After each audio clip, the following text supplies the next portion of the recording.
morning to you and welcome to another episode of the program Stopping Medical Tourism.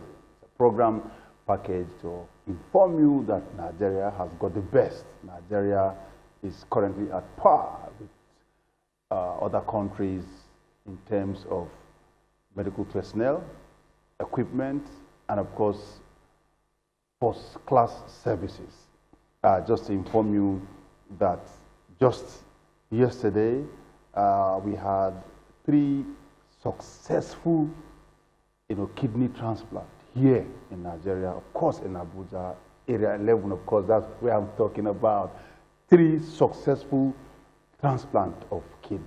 This is one thing that makes many people to travel to India, China, and some other European and American countries just to have kidney issues resolved. But we have it now, full-blown in Abuja and in Nigeria.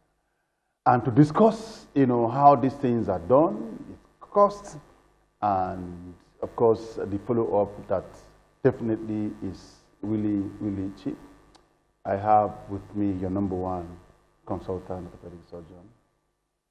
He's a pastor, he's a philanthropist, and he's done so much when it comes to the issue of kidney-related issues. A very good morning to you. Good morning. You're welcome. Thank you. Yeah. I would like us to start by looking at, causes of kidney abnormality. Okay, thank you. Kidney problems can be congenital or acquired. Congenital means that the person was born with the problem. Some people have abnormally formed kidneys from the womb. Some have what we call polycystic disease of the kidney. Instead of the kidney being a solid mass, you have pockets of spaces inside. So that takes up the functional units of the kidney. So as the person grows older, he loses gradually the function of the kidney until the point comes when the kidney can no longer sustain the person. Yes, so then there are some other congenital problems in the kidney that also makes the kidney perform poorly as the individual gets older. Apart from that, in childhood, there are things like nephrotic syndrome. The child just begin to swell up, pass foamy urine, lose protein from the kidney because there are holes now in the kidneys. It doesn't retain what goes in because the kidney is supposed to be a hyperfilter. All the blood volume goes through the kidney within the minute, and the blood is filtered. The waste product goes out, and then the normal blood returns back to the system. But if the holes in the kidney if the pores are too big, so normal substance also goes through, and then that's a problem. When it gets to a certain point, the kidney just packs up. Then you have other things. Infection can affect the kidney, like there are certain type of bacterial infection. If one has blisters all over the skin and it's not properly treated on time, it can deposit in the kidney, and that can lead to the collapse of the kidney. But by and large, the commoner causes of kidney failure in this environment are, number 1, diabetes. Uncontrolled diabetes has a way of gradually affecting the kidney until the point where the kidney packs up.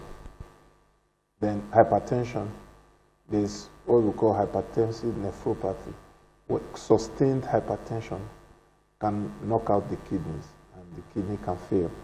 Then apart from that, HIV infection, like one of the patients that we operated, the batch before this last one, was HIV positive, and he has been so for some time. So the kidney packed up. We call it HIV nephropathy.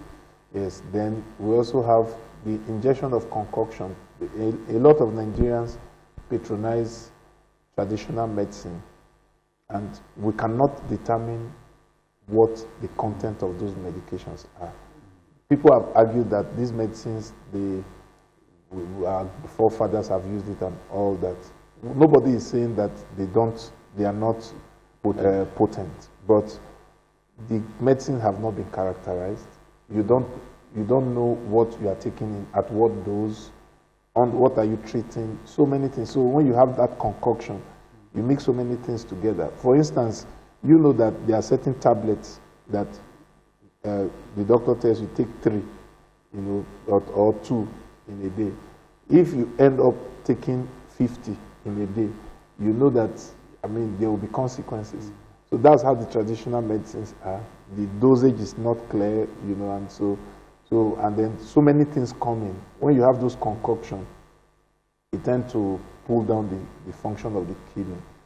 So these are some of the things that lead to kidney failure.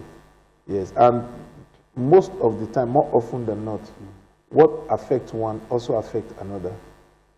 Because though we have 2 kidneys, but the 2 kidneys go down almost the same time, because most of the time it's a systemic problem that affects the kidneys. And that is the principle of kidney transplant. Because if you can get one kidney functioning in a man, he doesn't need the other one. Yes, and that's why people can donate 1 kidney, because you can't say, oh, let me keep 1 in case 1 fails, so that I can still have 1. If your kidneys are going to fail, the 2 usually fails at the same time. And if 1 can get going, then that one is enough to sustain you. And most times the 2 get going. Yes. Okay, before we go into the transplant itself, now I'm sure our viewers will want to know how that is done and what is involved and where it can be done. Let's look at the signs and symptoms of kidney failure or abnormality, so that the moment he mentions it and you have such symptoms, you now quickly begin to think where, of course, to go to, and if you remain with us on the program, we'll tell you where you go to. Okay, thank you for that. By and large, most times when people's kidneys start failing, they don't know, because they are still working normally. Yes, until you get to a critical point where the function has really gone down so low, and then people start having that feeling of tiredness, and then they start noticing that there's swelling around their body, under their eyelid. There will be swelling, the feet will be swelling, sometimes the abdomen will be swollen, and the urine quantity will reduce to be increasingly, it will be reducing in quantity until it might get to a point where there's no urine at all. And then irrespective of the amount of water the person takes. Yes, it will not pass urine, because the kidney is what helps to manufacture the urine. There will be pallor, that tiredness. If you check the person's eyes, check the palm, you see that instead of that pink nature which suggests adequate blood supply, you find that the person is pale, paper white, and there will be loss of appetite. Sometimes they will start throwing up, because when there's accumulation of nitrogenous waste, the byproduct of the food that you eat, then you have what we call uremic symptoms. There will be bloating, there will be vomiting, nausea, loss of appetite, and then sometimes they can bruise easily, because there are certain things that the kidney produces that is not available. Then the blood pressure will go up. But by and large, the commoner symptoms that will draw people's attention is that swelling of the body and reduction in urine production, then as well as general tiredness, which comes from accumulation of waste and reduction in blood, in the amount of blood in the body. The kidney is very fundamental to the production of blood. It produces what we call erythropoietin.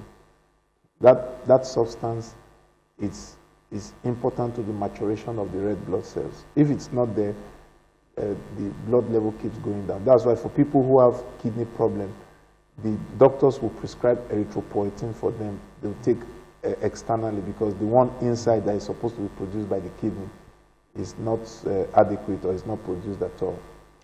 Well, that's very interesting to know that if you have, some part of your body or your body, of course, swollen, and it's not usual, and of course, your urine content has drastically reduced, and you feel tired unnecessarily, you may just be a patient of kidney abnormality. Now, let us look at why transplant. Why don't we have other treatment? Why can't we, have some sort of therapy? Okay, yeah. Why must it be? Thank you. The transplant is the end point, is the final remedy for kidney failure. Before transplant, the person still has to get going, because when the kidney has failed completely, or when the kidneys have failed completely, if nothing is done for that patient, within a few days to weeks, the person will be gone. Yeah. So what is done is to do dialysis. Yes, we call it hemodialysis. There are different types of dialysis. There's peritoneal dialysis, there's hemodialysis, where the blood system is connected to a machine called the dialysis machine. And the dialysis does the function of the kidney and keep the person going. But dialysis is expensive, and there are also complications when it's done over a long period of time. For instance, an average person would need almost more than $500,000 in a month to successfully do his dialysis. But apart from the cost of dialysis, every session is about 30,000. Then you also have to get blood, you have to get erythropoietin, you have to set the central line, the line that through which the blood will be coming out. Many times there's a complication with that line, infection and all that. And so even if everything is going on well, it will require roughly $500,000 in a month. Not even talk about the loss of man-hour. Yes, exactly. To keep the dialysis going. And we're talking of almost 6 million naira in a year to have successful dialysis, yes, despite the complications. So you can see that dialysis, by and large, is a stopgap measure. It's not the final thing. Nobody can be sustained on that. So you do that to sustain life until when it is now possible to give the person a new kidney, and hopefully that can prolong life for many years.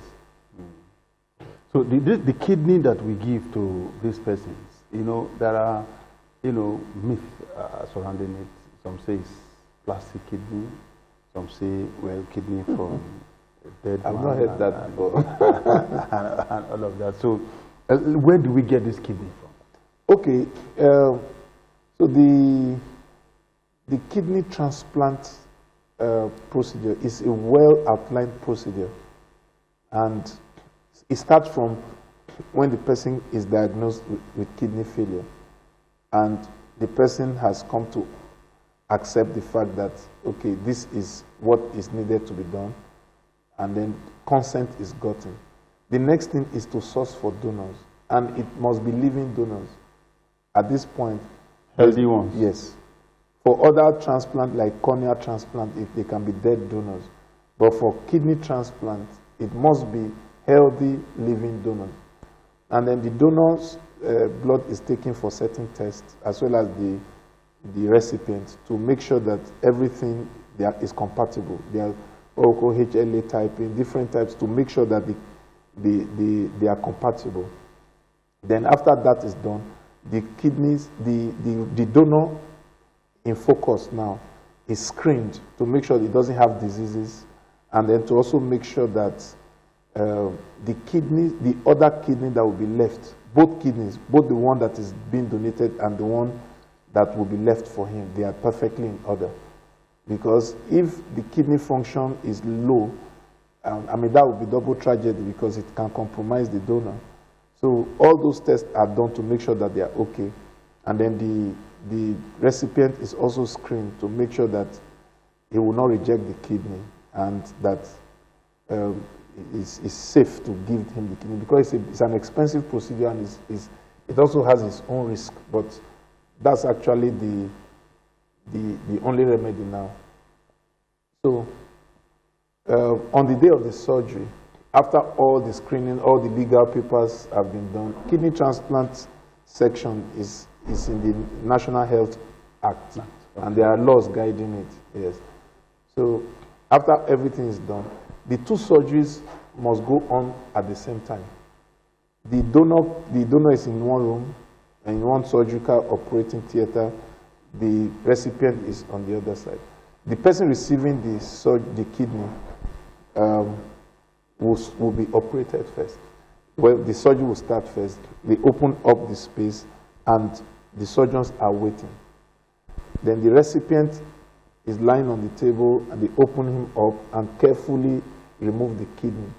Within 2 minutes of the kidney leaving the donor, it must start getting into the recipient. Even as it's coming out, it's kept in certain chemicals with ice to make sure that it doesn't start dying, because once blood supply is cut off from any organ, the organ starts dying. And yeah, so it's moved to the recipient, and they start. The kidney is not placed in the original position of the kidney that is not working. It's placed somewhere in the just around the lower abdomen, and then it's sutured, and then everything is connected. I don't want to bore you with the details. And then instantly, the new kidney that is in the recipient start making urine instantly. That's how powerful the kidney is. Yes. No, that's how it's supposed to be. And if it's going to fail, it will fail right from the it can start failing from the table. Yes. So it's fascinating. I'm not a transplant surgeon, but as the organizer an advisor. Yes, as the organizer of the team. Most times yes. you see how these things are done. Because the surgeons that come in, they come in at my instance. So I help to organize things. So and as a surgeon, I'm in theater, and it fascinates me to see things like this.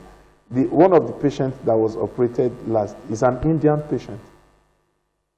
Operated in Nigeria? Yes, it was interesting. And very interesting. I just said, look, these Nigerians are going there, but the Indian had enough confidence to stay here and do such a big surgery. Yes, and everything went well. Well, is that not fascinating for a country that is known, with the high-level expertise for kidney transplant, and we have a citizen of that country, willingly submitting himself to a Nigerian hospital, Alliance Hospital, to have a kidney transplant. And then we keep having Nigerians rushing to this country or these countries to have their kidney treated. Well, you have issues with some of the symptoms we have raised. You have issues with kidney. The lines, of course, is on the screen. You can begin to call. You can begin to call and ask your question. This is the point that, of course, we offer free consultation. I call it free consultation because if you have to see an expert when it comes to a urologist, now when it comes to kidney, you know what you're going to pay. But here it is open. You call in, and we will just give you a free consultation. Let's not, of course, make it look as if it is free, to have these kidney issues addressed. What are we looking at in terms of cost? Okay, cost is variable. It depends on many factors. People who have comorbidities, people who have other issues, In terms of the donor, we encourage families to bring their relatives to donate. It's a big decision, really, for you to donate a kidney to a relative or someone. It's really a big decision, but we don't get involved with that. The hospital does not get involved with whatever transpired. All we want to see is, oh, this person is willing to donate and we take their samples and they sign the papers and we go ahead. But for the surgical cost, there are different cost components to kidney transplant. But the surgery, anesthesia, intensive care unit, and all that, it's in the neighborhood of 7.5 million. Yes, then there are additional cost of drugs and some other tests that might cost the patient maybe another, those are direct costs, another 1 million. And these are things that are done out there for about 30, 40, 50 million. Yeah. So on the average, if a patient will have like 8.5 million, he can have the kidney transplant completed from beginning to end with all the costs included. Yeah. On the outside, kidney transplant can be as high as $50,000 total cost. Yes, $50,000 is like almost 16 million. Thereabouts. Yes. 16, 17, 18 million. Okay, any complication at the end of the transplant? Yeah, right. Well, we thank God that we are not too, we don't have so much of it yet.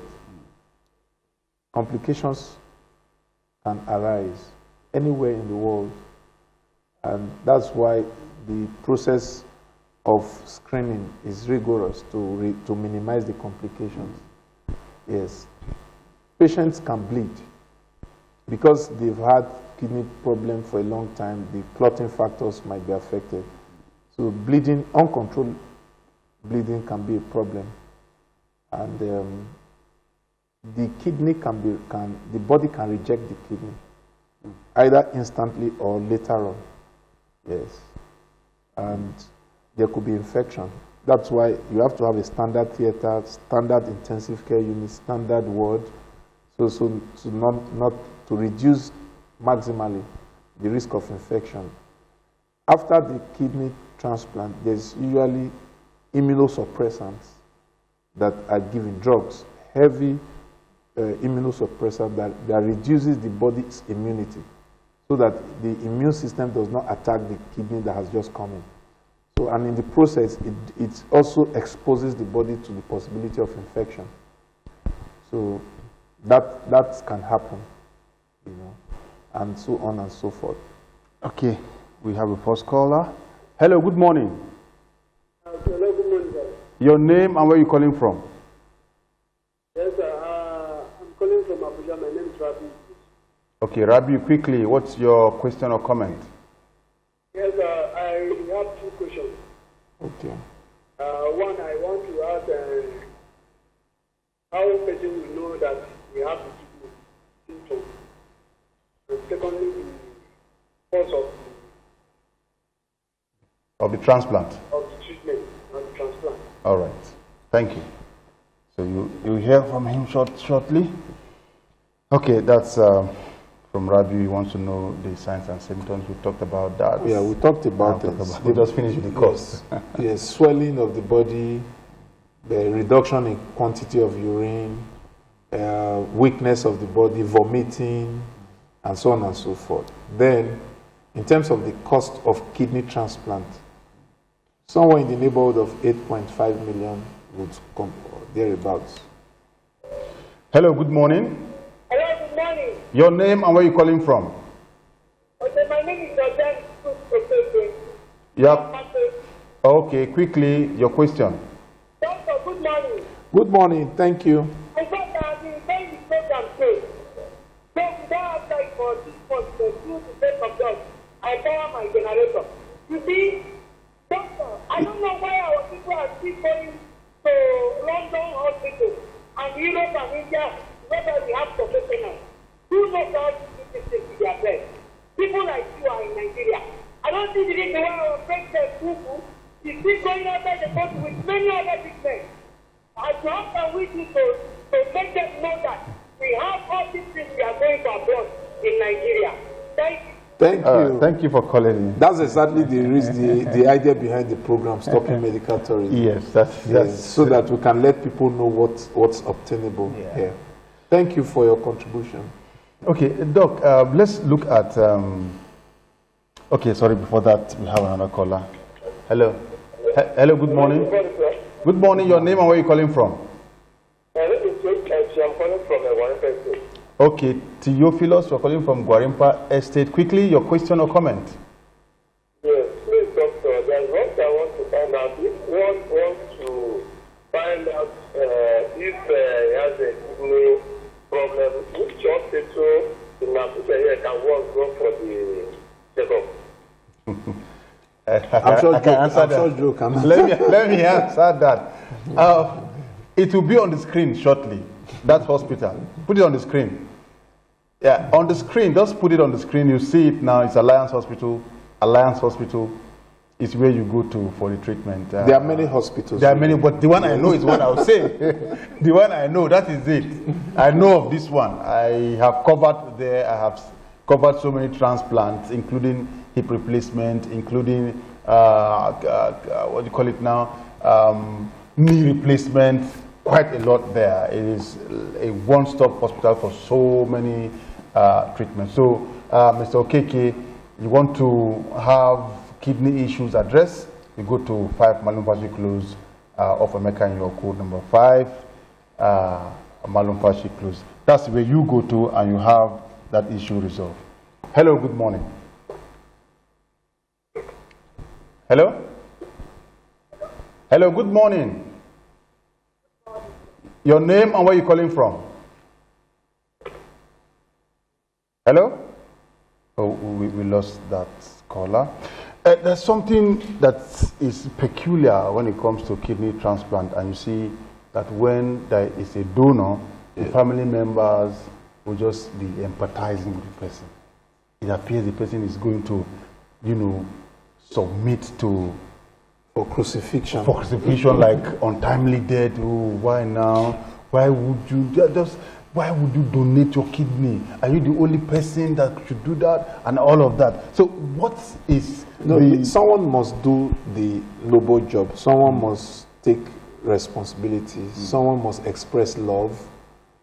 There are two types of donors. There's the family donor. Then there's what we call the voluntary donor. That is an euphemism. It's actually those who are paid, but we call it voluntary donors. Yeah, they collect money, but that's between the family or the patient and them. But we call them voluntary donor because money ought not to exchange hands, but it happens. But any which way, the donor is safe. Okay, the donor is safe. The donor is safe. Both. Hello, good morning. Your name and where you calling from? Please, I can barely hear you. We lost. You're saying the donor is safe. The procedures are very safe. For the recipient, if the kidney transplant is done early, when the organs have not tired out, the possibility of survival is almost 100%. But when the patient is too sick, then the survival rate drops. So for people who have kidney failure, they are advised to... Okay, we'll take this last call. Hello, good morning. Hello? Hello? Okay. So a stitch in time saves 9. If you get your transplant on time, the chances of survival and living a good life afterwards is higher than when after dialysis for a long period of time, organs can fail. Okay, Doc, the time is usually our prayer and the line is still very, very busy. Let me take this in 2 seconds. Hello, your name and where are you calling from? Hello, good morning. Good morning, your name and where are you calling from? My name is Abuja. Quickly, what's your question? We lost him again. And of course, this is the much we have on today's edition of the program. For those who still want to call, the line will be open. You can call from now and always. The line is just for you to call and have a free consultation with, of course, Alliance Hospital. I must say a very big thank you to Dr. Christopher Otabor for availing himself to come enlighten us on the need for us to have a rethink. Out there, we don't have to go. What you're looking for, there we have it here, and we can have it done here with almost 100% assurance. Thank you so much for coming. Thank you for having me. Until we come your way again, just keep a date with us tomorrow, 4:30. A repeat of this will come your way. Bye for now.